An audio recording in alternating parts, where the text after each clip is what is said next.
Hey y'all. Ooh, this video's rocky, sorry. It is the sixth day before I head back to work, and I totally forgot today. Well, I remembered today that I had to order a new hammock.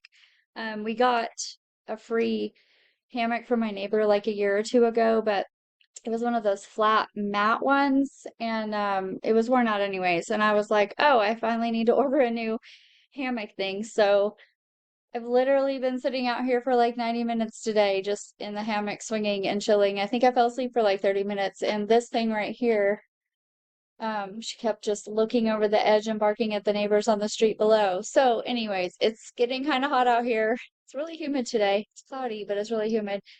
So, it's about time to get up and get some work done. So, let's go. Thank you for joining me on this sixth day before I head back to work, y'all.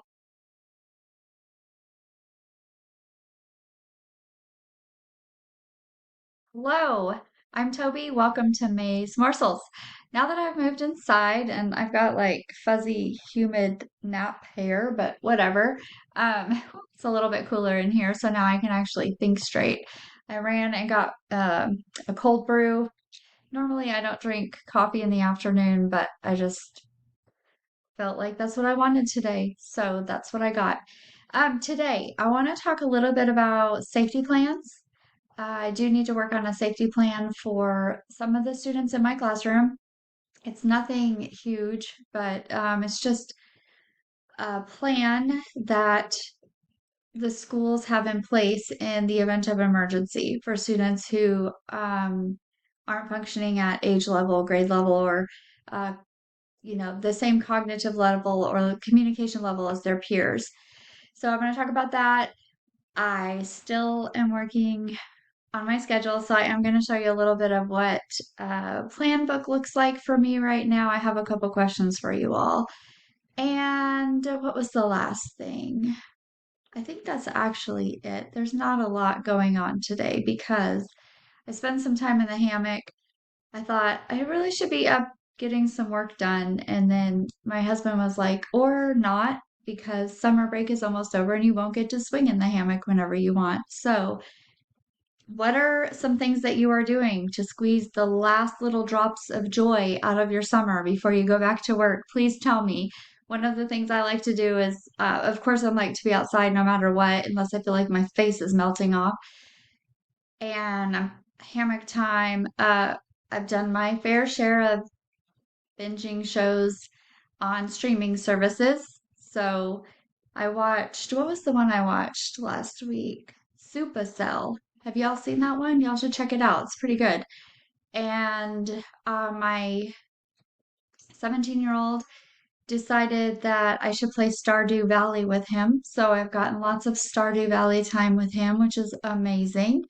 So, anyways, what are some things that you're doing to close out your summer? Because the school year's starting and there's certain things that we just don't get to throughout the school year. So it's nice to try to get, squeeze all those things in while we can. So, anyways, all right, let's talk safety plans. So I have, you probably can't see that, but because of confidentiality, of course, I cannot show you the actual safety plan, but it is a spreadsheet. The only information that we really have to put on this sheet is the student name, staff name, their room number, which I include their homeroom teachers, classroom number, and my classroom. Then there's a box for assistance needed. Then there's a box for primary assistant and secondary assistant. And then we have to list what the evacuation routes are. So the primary evacuation route and the secondary evacuation route. I don't have that information yet because I don't have my map of the school where I've drawn the arrow of how I go out from my classroom, and I definitely don't know the evacuation routes for their new grade level hallways that they're on. So I think what I'm going to do is probably scroll back up in the form to see what other teachers have put because I know we all have students in similar grade level hallways, and then I can probably figure out their evacuation route that way. And then if they need any equipment for the evacuation. So basically, it's pretty straightforward for my students, for the signing students, the ones who communicate in American Sign Language, or the ones who, like last year, I had one who communicated in multiple ways. Like he didn't express himself in sign language, but he understood slightly more sign language, but he didn't have any auditory access. So verbally talking to him to give him directions wouldn't have worked. And he really responded well to picture directions. So we would have had to have set up some picture directions for him if we needed to communicate to him quickly. But, sometimes in an emergency, you just grab their little hands and you just run.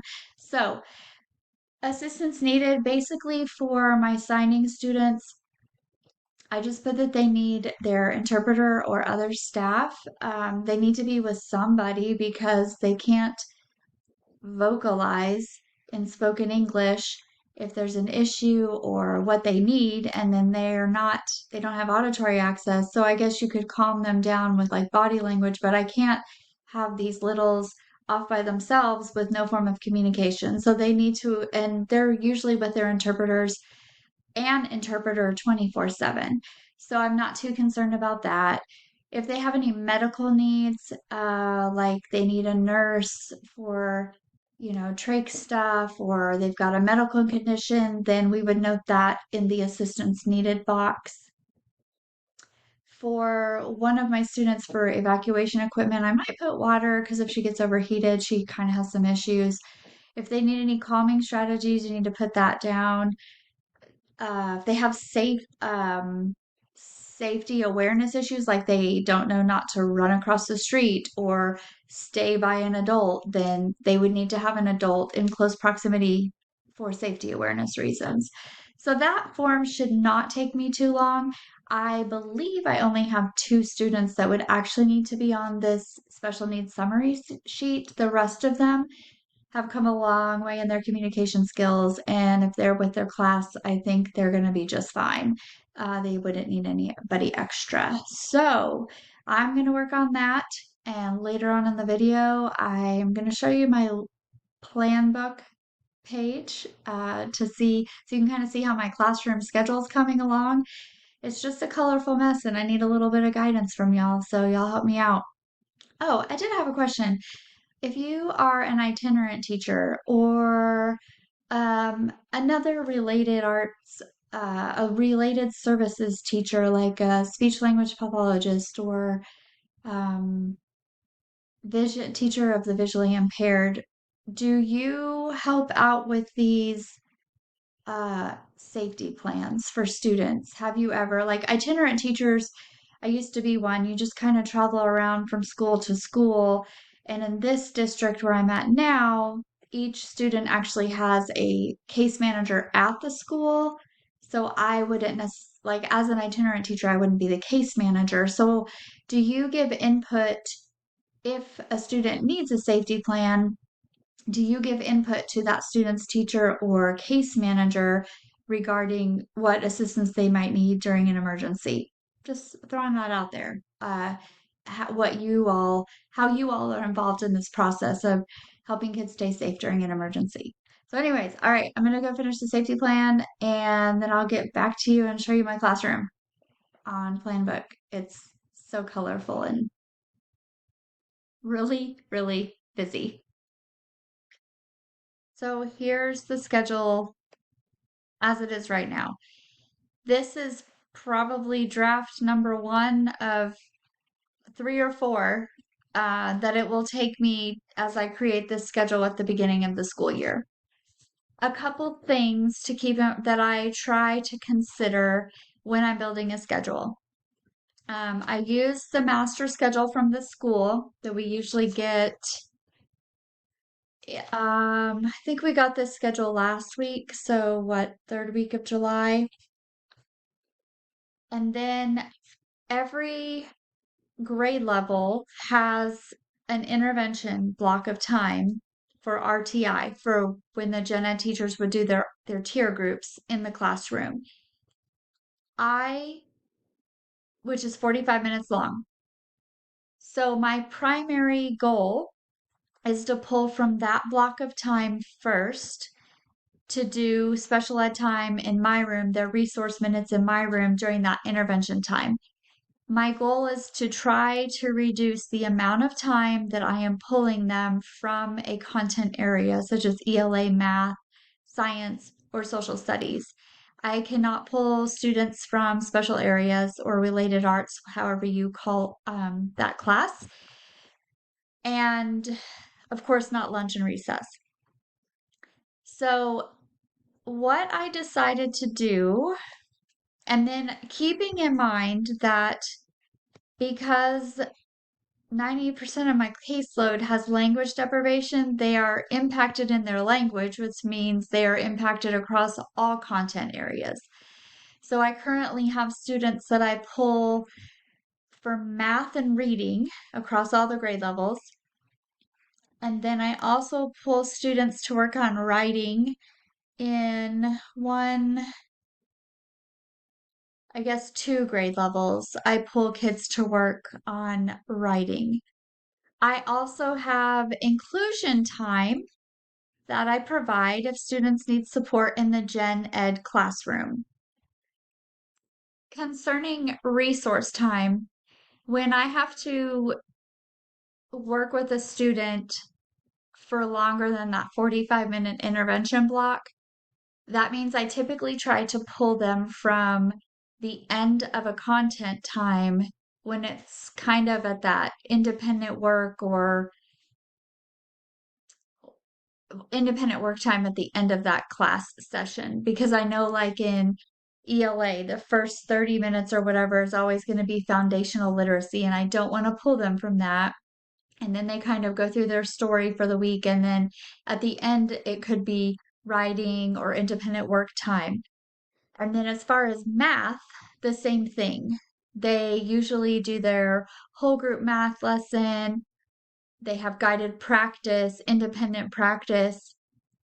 Some teachers might do math small groups at the end, or students, when they're finished with their work, they're allowed to get on their Chromebooks and work on the online math program. So I try to pull to do resource hours or resource minutes at the end of those blocks. I don't typically pull from science and social studies. And for inclusion time, then I try to go into the classroom either at the beginning during that foundational literacy time or in the middle of math when they're more in that guided practice and independent practice time. Sometimes I'll go into ELA during writing time if the student struggles most with writing. So it just kind of depends. One other consideration or one other reason why I try not to pull too much from the gen ed classroom is at the end of the year, I have to claim that time that they were not in that content area. So for grades 3, 4, and 5, if I pull them for 45 minutes of a 90-minute block, I have to claim them for 50% of either ELA or math. So I really try to minimize how much time I pull them from a content area because I'm not working on specific grade level content when they're in my room. Most of my students are anywhere from 1.5 to 3 grade levels behind, and so I'm working on skills at their level to try to move them along and close that gap. So I just kind of cringe a little bit when I have to claim a lot of time for students when I'm like, I didn't teach that grade level content though. So you just really, but scheduling is just a nightmare. So what I decided to do was over here are all my classes. And I decided to label my classes by the grade level number first, then the student initials and kind of like their curriculum or whatever I'm using. Then each student is their own color. So that way, like for this PD class, that's a 0, 0. So that's at the top. And then as I scroll down, I can see my first, second, third, fourth, fifth grade students and then their color. I did inclusion time black regardless of the grade level because if you look over here, I need to see where resource times right here are overlapping with I'm supposed to be doing inclusion in a gen ed classroom. Same thing here, same thing here.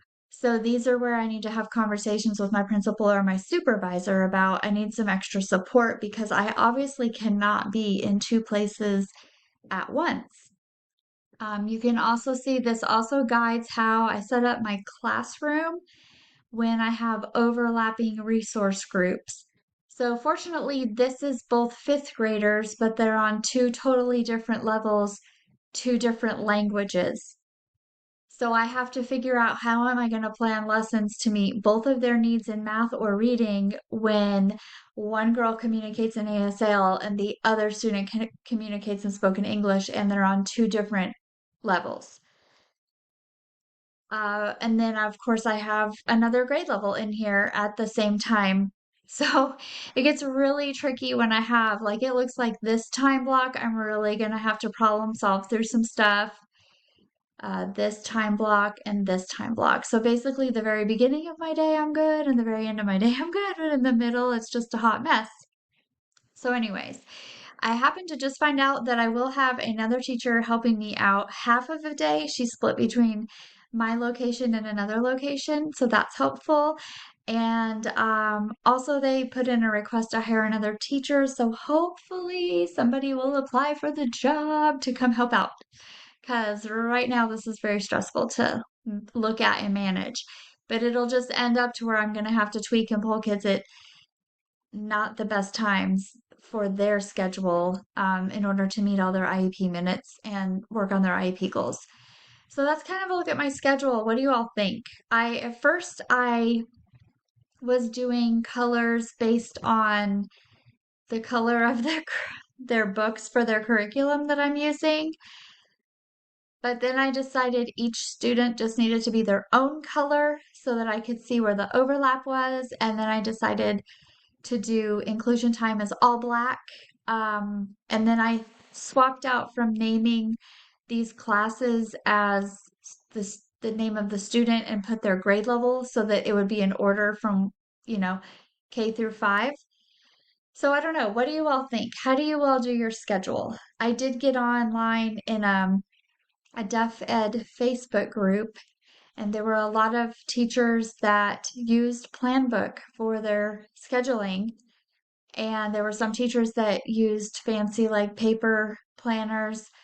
So, what do you all think about this schedule? Obviously, I feel like I really like it because when I click on here, I can enter lesson plans. And then when I share with the teacher that's coming to help me, she can go to the same page and access those same lesson plans. So I feel like because there are a lot of hands in my classroom helping out to put all the pieces together and make sure everybody's needs are met, that I feel like this might be the best way to do it.